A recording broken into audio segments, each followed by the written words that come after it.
is clear.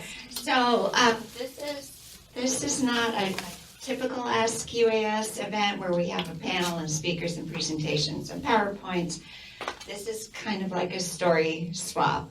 And the idea started a little while back, and we brainstormed a few questions, but it's a way of sharing how we used to celebrate the holidays instead of just ordering everything on Amazon and calling it good. So in the good old days, and most of us actually like to repeat some of those traditions, and I would love to hear some of your traditions. And I will start off. You are not obligated to talk into the microphone, but we were hoping that some folks from the Pioneer Home could make it, and unless they pull up now, we don't know. But we wanted to be set for everyone so they could hear what was going on. So back in the day when we lived on Grant Street, and of course I've put my sister in the front row for moral support, but she can also tell on me, so it could be a problem. Correct you when you're wrong. But we lived in a house on Grant Street right next to Grandma Andrews, and Lou Williams and his family, bought that house and have lived there since. But I do remember the big rock fireplace and the Christmas tree with all the tinsel. And so maybe somebody has the answer for me. There was a fellow who got all dressed up in his Santa gear and went around from door to door, and terrifying and wonderful all at the same time, because I remember where I was sitting in the living room and looking at the arch of the front door, and Santa's standing there, and I'm just trying to mentally say, I've been good. I have been so good. And I don't know who that was. So it's a time to sort of swap some stories or memories of your own, and because it's not going to be just me standing up here telling stories, although I have a few. But maybe some Santa stories, how you heard about Santa, that people who were Santa for our community, and we'll just go from there. I'd like to talk about sledding, where you went shopping for Christmas gifts, the kinds of food that you had. Growing up with all these Norwegian neighbors, I remember krumkake and lefse. I remember Janine Mickle making krumkake and me eating it faster than she could pull it off the iron, and so good. She was a cast person, so I'm sure that's where that came from. But so I'm really hoping that you will just say, oh, I have a story, and you will share it. I'll talk. That's why I put her in the front. When we were growing up, more community events took place, or sort of were wrapped around the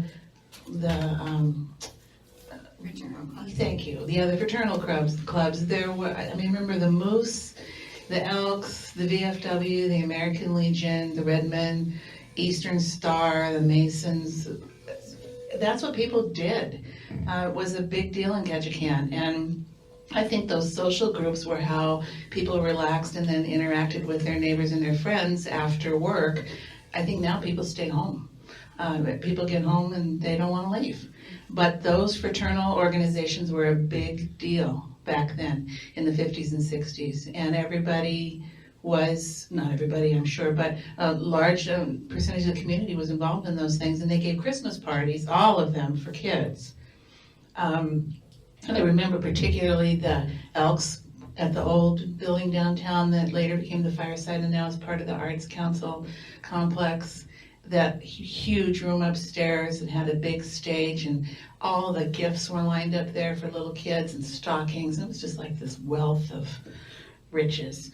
And our parents were involved in some of those organizations, and so we went to several Christmas parties. We were spoiled rotten. And so that's a big memory for me. And I have no memory of Santa coming to our house. She was into the eggnog. She was maybe like 5. I have no memory of that at all. But I do remember Mrs. Bassett, before the Andrews bought the house next door, Ray Bassett and Marge Bassett lived there, and he was the principal at Main School. She was the teacher. And she used to bake this Christmas bread every year. It was shaped like a Christmas tree, which I thought was the most fantastic thing ever. And she would bring the bread over to the house, and I'm sure my mom reciprocated somehow, but and my mom had 7 kids. She was probably, well, she baked. She always baked, and yeah. So I'm sure she reciprocated somehow, but that's kind of a Christmas memory for me, is the Bassetts and the people. Because Grant Street was a very tight little family street. And I think from looking at that John and Louise Brink Harrington's page on Facebook, that there were, and I was unaware of it at the time, but there were sort of little neighborhood groups of kids, and I think there were a lot of neighborhood things happening that were just special to those streets. There was what they called the Pine Street Gang, and we were the Grand Street Kids, and and somebody who lived in our house I ran into on Facebook, and I asked her what bedroom was hers, and it was mine. And I've never heard of this girl, Lucy Baranski. No idea who she was. She's been gone for decades, but we share that memory, which is pretty cool. Facebook has some issues, but there's some good stuff that comes out of it. So anyway, that's one of my memories of Ketchikan and growing up here, and just enjoying it. We were really blessed to be raised where we were. Anybody else want to talk? Oh. Speaking of gangs, I grew up on Miller Street, and we were called the Miller Hillers. It's not Millar, it is Miller. It's spelled Millar, but it's pronounced Miller. Anyway, we would go to the top of Miller Street, and there was at least 10 of us kids, and we'd hook all our sleds together and go down to the bottom of Dunton. And sometimes someone you'd hear at the beginning yell, "Car!" And everybody have to unhook and scatter so we didn't get run over. But I do have to tell a memory. My son was probably 4, and my niece, Lynn Joy Porter, took him out sledding on Miller Street. And Jimmy came in crying, and we said, "Jimmy, what's the matter?" And he said, "Well, the sled crashed." And we said, "Are you okay? And where's Linda?" "Oh, she's just out there sleeping." Oh! And hit a car that was parked, and she was knocked unconscious. So. Anyway, lots of memories. Does it have to be centered in Ketchikan? No, we would like to hear your story. Oh, okay. I was thinking about this morning, a tradition that I started in our family. When I was about 7, my dad went back to school because he didn't want to be an accountant anymore. He wanted to be in advertising. So things were really tight, especially around Christmas. And I remember for a couple of years, we would have to wait till Christmas Eve to go to where they sold Christmas trees. This is New Jersey. You don't go chop down a tree. And it'd be usually a spindly little trunk, and then any of the branches that they didn't want, we'd take it home, and my dad, who was not a handyman, got out his little manual drill and drilled holes in the trunk and stick the branches in, and then we would decorate the tree. So we had to wait till Christmas Eve, and at that time, little individual frozen pizzas were a big deal, and that was my favorite thing to eat. So I would request on Christmas Eve those pizzas. So I don't put together a little Charlie Brown Christmas tree, but we wait until Christmas Eve to do the final decorating, and it's important to my son that we have pizza.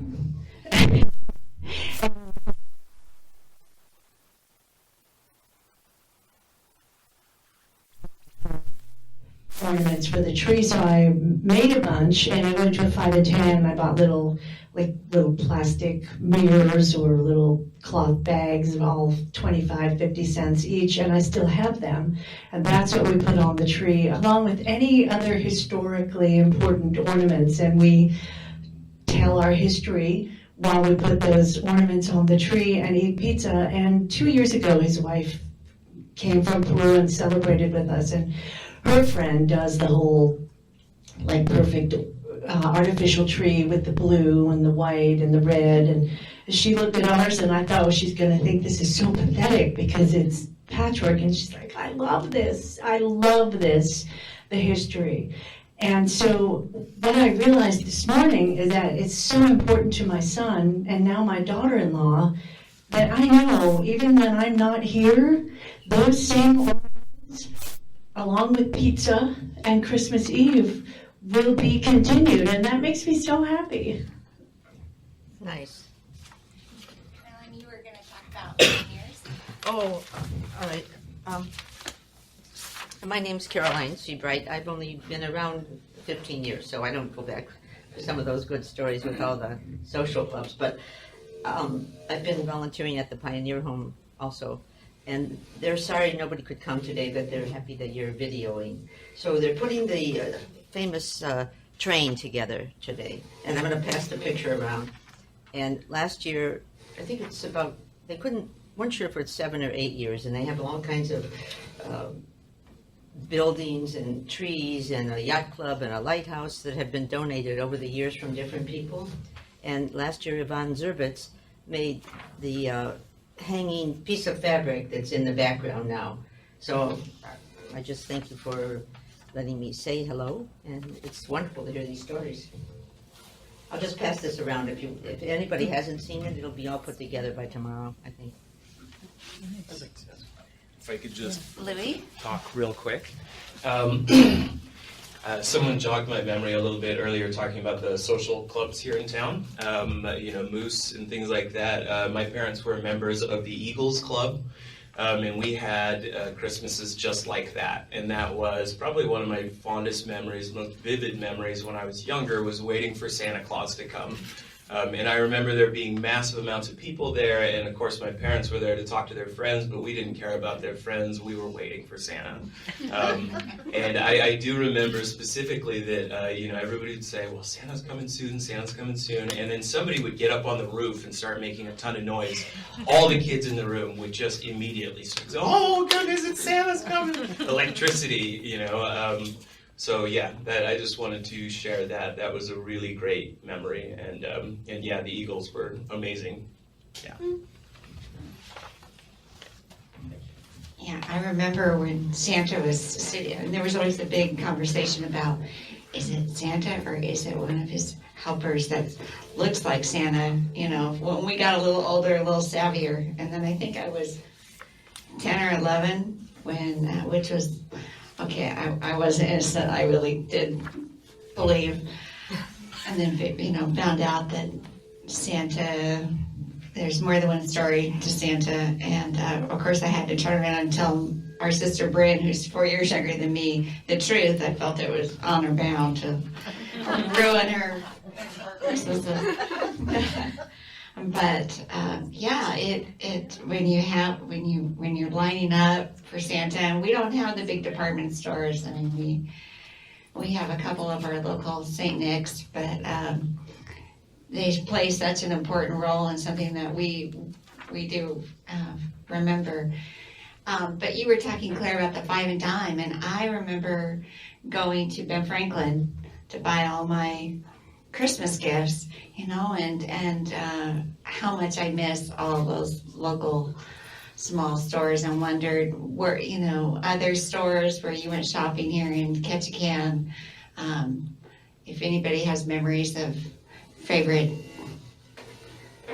stores. I remember there was a flower shop downtown on Mission Street, probably about across from where the Coliseum was. Flower Cash. No, No, that was down, no, that was Gail's, but it was. Emma Hughley's store, was that down there? Really, on Mission, but sort of across from, and I was really small, so on the same side as the dime store, but a couple down. And our neighbor on Grant Street was Kate Ziegler, who was so good to us. Oh my gosh, she was great. She was an individual And she, but she has great children, and that yard, now Karen Hansen Pitcher bought the house, and I'm not sure who lives there now, but that yard is full of little shoe boxes of goldfish and parakeets and all. She let us have funerals there, and she had in the kitchen, she had these giant jars of marbles, and she would go out to the beach at Saxman and hunt for marbles. And I remember thinking, I've never found a marble on the beach anywhere. Well, as I became an adult, somebody told me that Ellis Lundeen used to see her down there searching for marbles, and he would go to the dime store and buy little bags of marbles, and when she wasn't around, he'd be throwing them out in the water so she had something to find. And I don't think she ever knew that.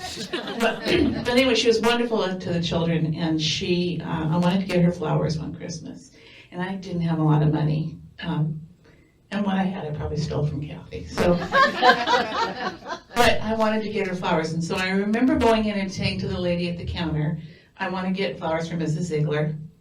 And I don't remember how much I had, but I know I told her how much I had. And they were very busy, and when they brought me the flowers, the lady said, it'll be $8.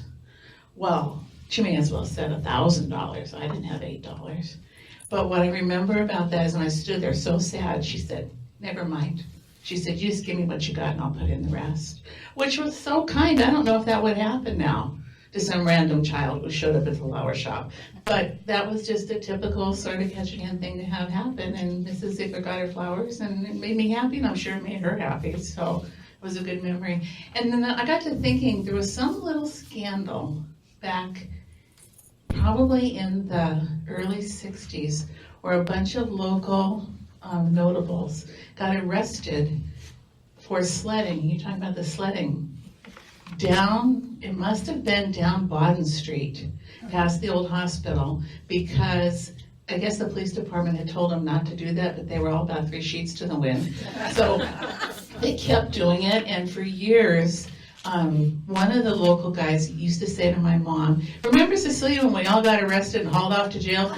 And my mom said, she'd get exasperated about the 5th time she heard it. She said, I was not there. But there were a bunch of them, and I bet if you went back through the museum's record, you could probably find out who it was. Takes an elected official or two. Yeah, I believe that's the case, but I'm just not saying any names. But anyway, I remember that. And, we had snow back then. Every single year we had snow, and you could, and that's a lot of change in one person's lifetime. I remember the 6-foot berms down the road. Mm-hmm. Down Yep, the center. every winter we had snow, and we had a lot of it, but things are different now. So, who else wants to talk? I don't have any really long ago memories, but one of the traditions in our family is to go out into the woods and chop down a tree. The very first year that I was here, we didn't do that. Someone gave us a tree, and unfortunately, it was a spruce tree. Oh yeah. So all the way into spring and probably summer, I was stubbing my toes on spruce needles that had gotten wedged in the carpet. But from that, we learned it had to be a bull pine. That was it. And so we have had some really astoundingly ugly trees over the years. And I can remember tying them to the ceiling so that they wouldn't fall over, or wedging them into the corner and kind of canting them backwards so that when we put the ornaments on, it wouldn't cascade. And one time I tied it to the piano in the living room, and somehow the dogs got tangled up in things, and the whole thing went over in a great crash, and many ornaments were broken all over the floor, but vacuum cleaners work really well. I remember one Christmas, my uncle got so tired of the Christmas tree falling down, Ken Trum, that he got a huge nail and he nailed it to the wall, a big hole in the wall. I don't know why, Judith, you made me think of my first Christmas in Ketchikan. We came up on a 29-foot wooden sailboat, and that's where we were living, and so no bathroom, of course, and no refrigerator, so I had to wait till the last minute to get whatever we were going to have for Christmas, and I wanted to cook a small turkey in my oven. I didn't really know what it meant to live on an island. There were no birds to be had. We had it was very good. And Susan, I was thinking about you because we were collecting jobs I've done. I was a Santa's elf in Macy's.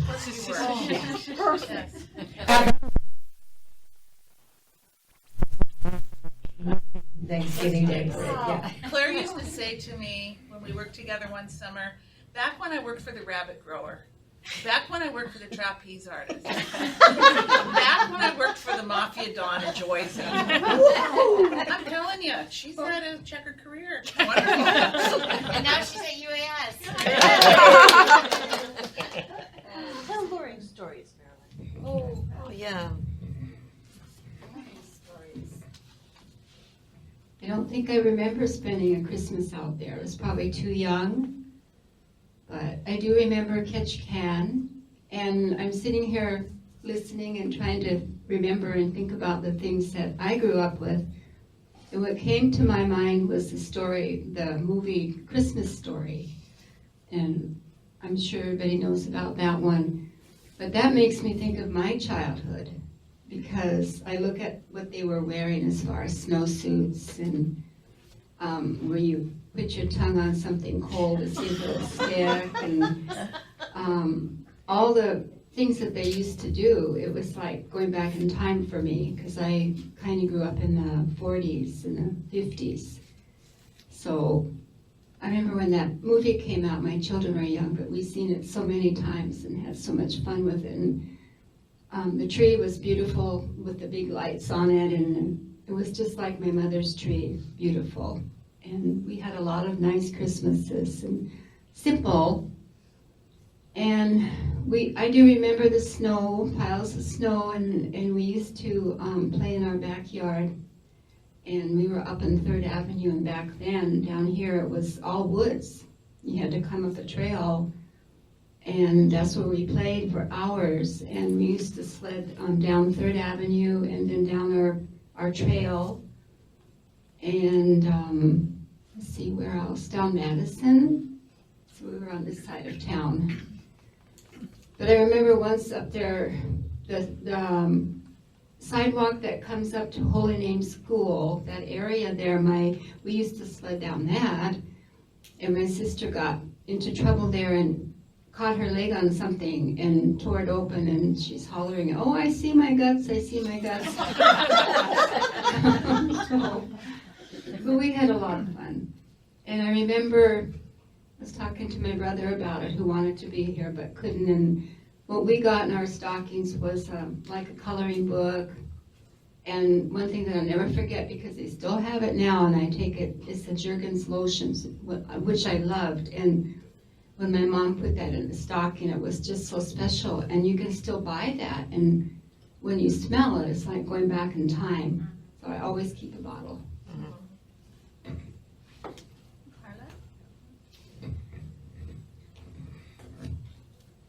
So I remember in the toe of our stockings, we always got an orange, wrapped in paper that came in wood crates. I feel bad that my kids don't have that experience.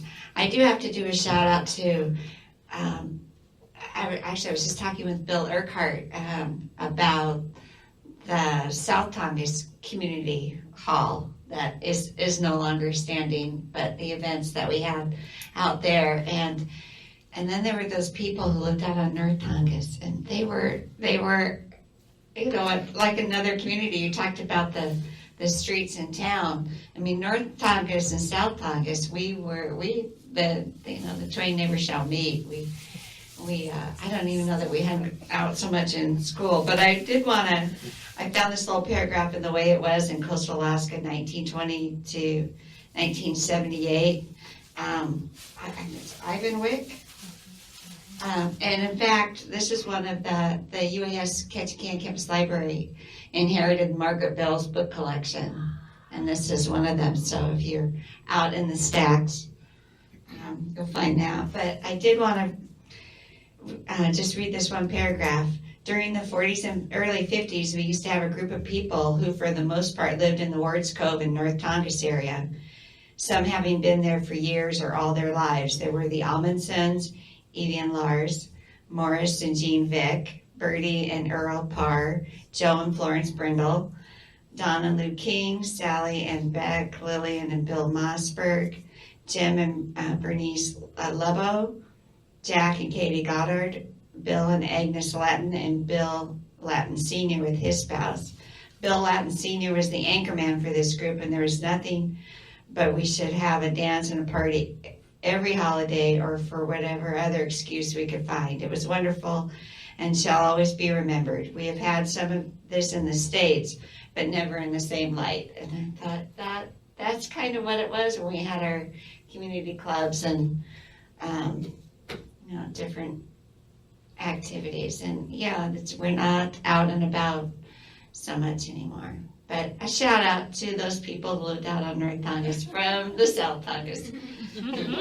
How long has the North Tongass Club been out there? How long has the North Tongass Community Club existed? I don't know. I was there when I was 8 or 9 and I'm 61. Yeah, Okay. It was decades and decades. I remember brownies, so it must have gone up in the 30s or 40s, maybe. So. I remember the tinsel you used to put on the tree was a heavy, foil. Yeah, the silver tinsel. Yes, and it was wonderful. And then they quit making it, and you got this real light, plastic. And every time you'd walk by the tree, you'd be covered in tinsel from the static electricity. I like the miss little the cat foil. butts after they eat the tinsel. Oh, yeah. And then it doesn't quite come all the way out. Well, that's a warm memory.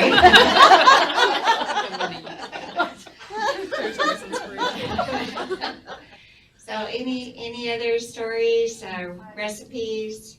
I just have a couple of stories. I grew up in Lincoln, Nebraska, and I was a little girl in the early 50s. And you talk about sledding. In the early 50s in Lincoln, Nebraska, my dad pulled me behind his car on a sled. Oh my goodness. And that was like common practice.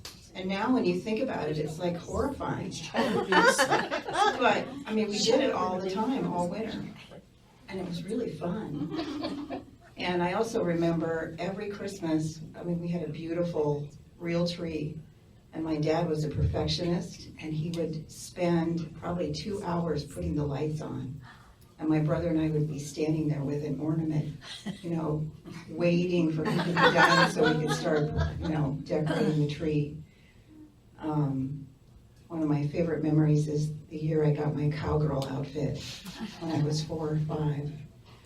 But my mother taught me a really valuable lesson about gift giving one Christmas that I've always remembered.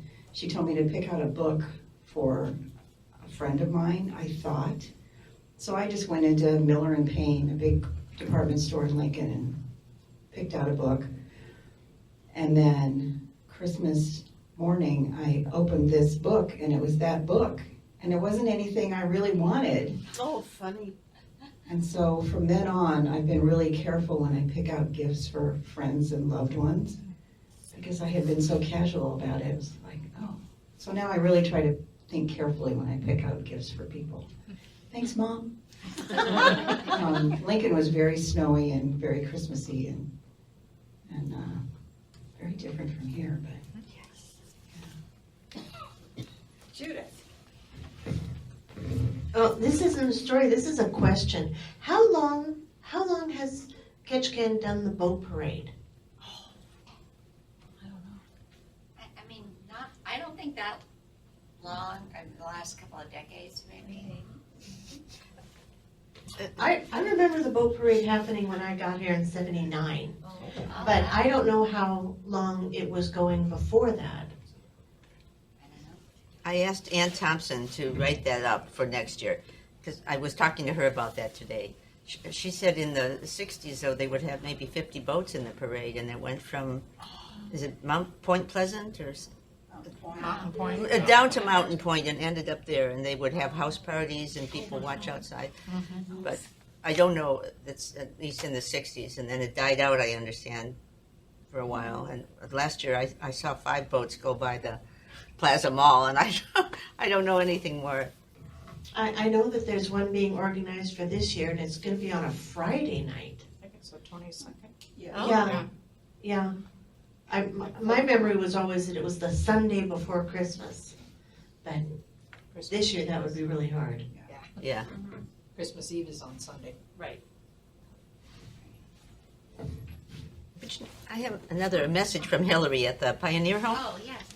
And she's the activities director. And she was talking about skiing at Harriet Hunt Lake. Evidently, they had a rope tow. I don't know if this was the 60s or the 70s.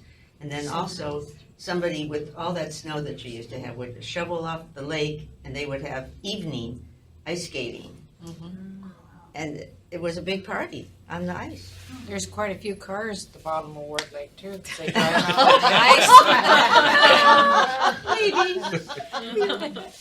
We used to put car flares out where it was safe to skate. So. At Ward Lake or Harriet Hunt? At Ward Lake. Yeah. But talking about the careful gift giving, when the Montgomery Ward and Sears catalogs came, it was we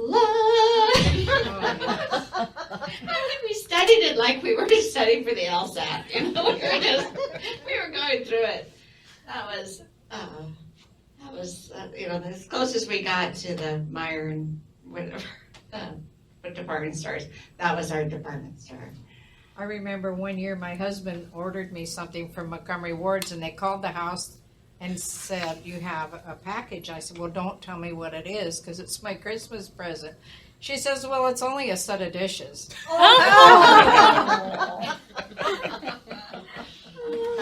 She didn't work for Santa. Okay, well, any other stories? I didn't hear any recipes.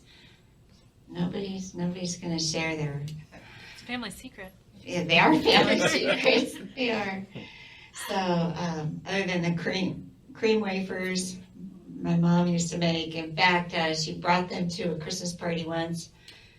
I'm sure it was before I was born, and some fellow, said, well, I just want Cecilia's cookies. Like he told his wife, why don't you make them this good or something like that. My mother was horrified, and I'm sure the wife, I don't know how merry that Christmas was that year. But yeah, there were certain cookies that she would only make, and then I think she would hide them or freeze them because you had to in our house. But I invite you to help yourself to our refreshments, and thank you for coming and sharing your stories. This was really fun. And Merry Christmas. Very good. Thank you. Just fun. Oh, yeah.